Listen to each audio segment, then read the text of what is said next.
اهلا اهلا اهلا اهلا اهلا اهلا اهلا. الحمد لله على السلامة. الله يسلمك يا حاج. الشاب الصيني. الله يسلمك يا حاج.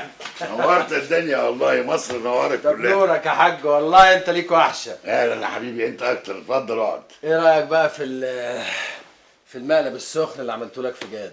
الله الله عليك وعلى شغلك يا يوسف، ده انت جبته كتاف هدر ابن لذينه بصحيح. المهم نكمل بقى ان شاء الله. مش انت اكدت عليهم ان الكونتينرات توصل في ميعادها؟ اكدت، وما تقلقش ما تقلقش، انت عارف مواعيد الجماعه دول زي الفل. واكدت كمان عليهم ان بضاعه جد مش هتيجي غير بعد 10 ايام، ما هو كله بتمن. مش خساره فيهم يا عيني عليك، 10 ايام دول حلوين قوي. نكون احنا اتصرفنا مع التجار واكدنا عليهم. خليه هو بقى يلبس في الحيطه ويلبس في البضاعه بتاعته. يعني ال10 ايام دول البضاعه تنزل من المراكب على التجار على طول. الله على دماغك يا حاج، الله عليها. عايز تكتب نفسه وتفطسه خالص؟ ماشي، هفطسه لك خالص. الله الله الله الله، انا عاجبني انك نازل حامي على الشغل قوي كده. ما تزعلش نفسك يا جاد، بضاعتك خامتها احسن بكتير. ما زعلش نفسي زي بس يا لقاء. هما دول تفرق معاهم خامة ولا جودة؟ دول حيتان سوق.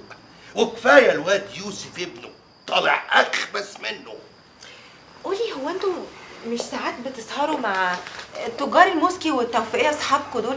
ما تبقوا في قاعدة كده تبقى تشهدهم على ابنه واللي عمله في الصين وهم يحكموا. سيد الدقاق عمره ما هيعترف بغلطته. مش هينوبني منه بس غير شماتته فيا. والبكعة اللي فات نقصان عقل يا لقاء. وشغلتنا دي فيها مكسب وفيها خسارة. بس انا ما احبش ان جوزي حقه يضيع.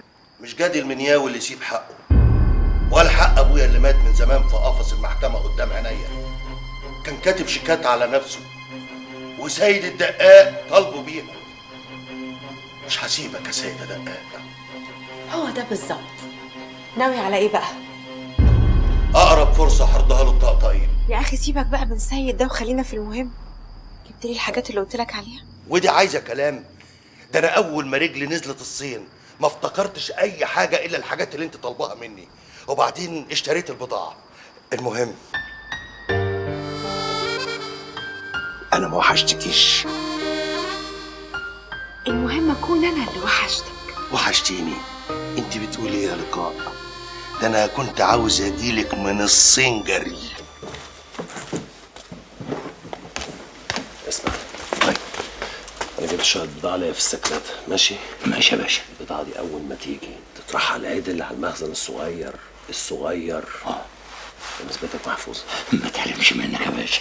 المهم اسمعني بس، اياك يحس بحاجه. عيب رقبتي. ما بلاش حكايه رقبتك دي. خلاص ما تحبش حتى، بلاش منها رقبتي دي اساسا. ايه ده يا يوسف؟ لسه هنا؟ لا ده انا كنت بفهمه حاجه بس في الشغل يا حاج. طيب وهي دلال لسه ما جاتش؟ لو اتصلنا بيها ما ردتش برضه يا حاج. طيب السلام عليكم. ايه يا حاج مروح؟ لا والله ده انا حاسس ان انا قرفان شويه. هوصل لغايه الصومعه.